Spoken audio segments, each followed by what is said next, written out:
مدرب سياتل يرفض توبيخ لاعبيه بعد الخسارة أمام النادي الأهلي ويصرح هدف أفشا مؤسف. صحف أمريكا والعالم: الأهلي يصيب سياتل بحسرة الدقيقة الأخيرة ويتحدى ريال مدريد. محمود عبد المنعم كهربا: قررنا القضية ممكن أمام سياتل والأهلي سيفوز على ريال مدريد.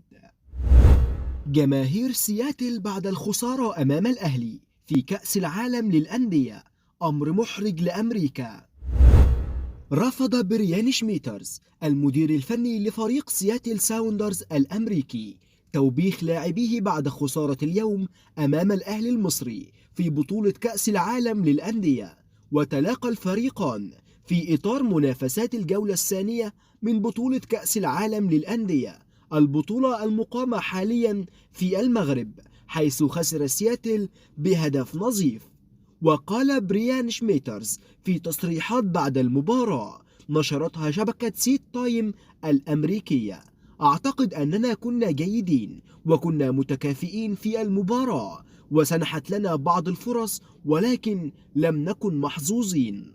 وأضاف أيضا: بعد ذلك سجل المنافس بعد ارتداد الكرة فرصة أفشى في البداية قبل ارتداد الكرة ووصولها إليه من جديد وتسجيله الهدف. هذا أمر مؤسف بالنسبة لنا. وواصل أيضا: لا شيء أوبخ اللاعبين عليه، لقد قدموا كل شيء في المباراة، وضعوا كل شيء على أرض الملعب وقدموا كل ما لديهم في مرحلة الاستعداد للموسم الجديد. ولم يخض سياتل أي مباراة تنافسية منذ أكتوبر الماضي، حيث يمر حاليا بفترة الاستعداد للموسم الجديد من الدوري الأمريكي والذي ينطلق يوم 25 فبراير الجاري. تأهل النادي الأهلي لنصف نهائي كأس العالم للأندية بفوزه على سياتل ساوندرز الأمريكي مساء اليوم السبت خلال المواجهة التي جمعت بينهما في ربع نهائي كأس العالم للأندية، وبهدف متأخر في الدقيقة 88 عن طريق محمد مجدي أفشة. ضمن نادي القرن مقعده في نصف النهائي ليضرب موعدا مع نظيره نادي القرن الأوروبي ريال مدريد الإسباني. وسيلتقي النادي الأهلي وريال مدريد يوم الأربعاء المقبل في نصف نهائي مونديال الأندية في المغرب. وسلطت صحف العالم وأمريكا الضوء على نجاح الأهلي في خطف بطاقة التأهل لملاقاة ريال مدريد على النحو التالي. وكانت البداية عند صحيفة ديلي ميل البريطانية حسرة لممثل الدوري الأمريكي، حيث سجل الخصوم المصريون هدف الفوز في الدقيقة 88 لمواجهة العملاق ريال مدريد في نصف نهائي كأس العالم للأندية. وأشارت الصحيفة خلال تقرير لها بأن النادي الأهلي أنهى على آمال سياتل ساوندرز في مواجهة ريال مدريد بسيناريو قاس، بعدما ظن الفريق الأمريكي بأنه يتجه إلى الوقت الإضافي، ولكن تسديدة من محمد مجدي أفشة في الدقيقة 88 وجدت طريقها إلى الشباك. أما صحيفة ميسكور الأمريكية حصرت كأس العالم للأندية: الأهلي يقصي سياتل ساوندرز. وصف التقرير بأن الهزيمة للفريق الأمريكي بالحسرة، مشيرا إلى أن استقبال هدف متأخر بمثابة النهاية لفريق سياتل ساوندرز في كأس العالم للأندية، حيث سقط أمام فريق الأهلي المصري القوي في الجولة الثانية من البطولة. وقالت صحيفة ذا سبورتنج نيوز الأمريكية: سياتل ساوندرز دخل التاريخ ولكنه هزم بقسوة من الأهلي المصري القوي في بطولة كأس العالم للأندية. أما صحيفة تي واي سي الأرجنتينية: سيواجه الأهلي ريال مدريد في نصف نهائي كأس العالم للأندية.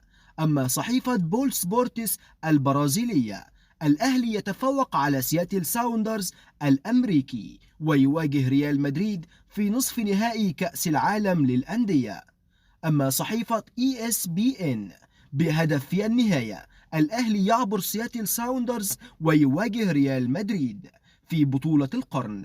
وهنكمل مع صحيفة كيكر الألمانية، وقالت: نصف النهائي ريال مدريد يلاقي فريق كولر. أما صحيفة سكاي سبورتس الألمانية: انتصر على سياتل. الأهلي يفوز على سياتل انتصار تاريخي ويتحدى ريال مدريد في كأس العالم للأندية. علق محمود عبد المنعم كهربا على فوز الأهلي أمام سياتل الأمريكي اليوم السبت ضمن منافسات بطولة كأس العالم للأندية.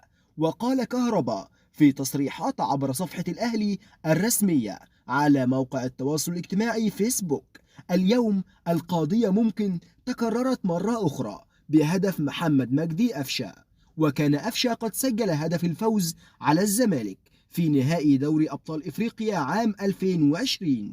وأطلق عصام الشوالي معلق المباراة على هدف أفشة القضية ممكن، وأضاف أيضا: أشكر الجهاز الفني على الدعم والجمهور أيضا، وإن شاء الله سنفوز على ريال مدريد الإسباني. ويستعد النادي الأهلي لمواجهة ريال مدريد يوم الأربعاء المقبل في الدور نصف النهائي من البطولة. واختتم: لا يوجد شيء يوفي حق جمهور الأهلي، وعلي أن أشكره على الدعم النفسي طوال الفترة الماضية. تفاعلت جماهير فريق سيمبا مع خسارتهم في مباراة اليوم ضد الأهلي المصري في بطولة كأس العالم للأندية. وكتب أحد مشجعي سياتل ساوندرز عبر تويتر: سيكون موسما طويلا مرة أخرى إذا لم يتغير شيء ما بالنسبة لنا، بينما وصف آخر الأمر بالألم.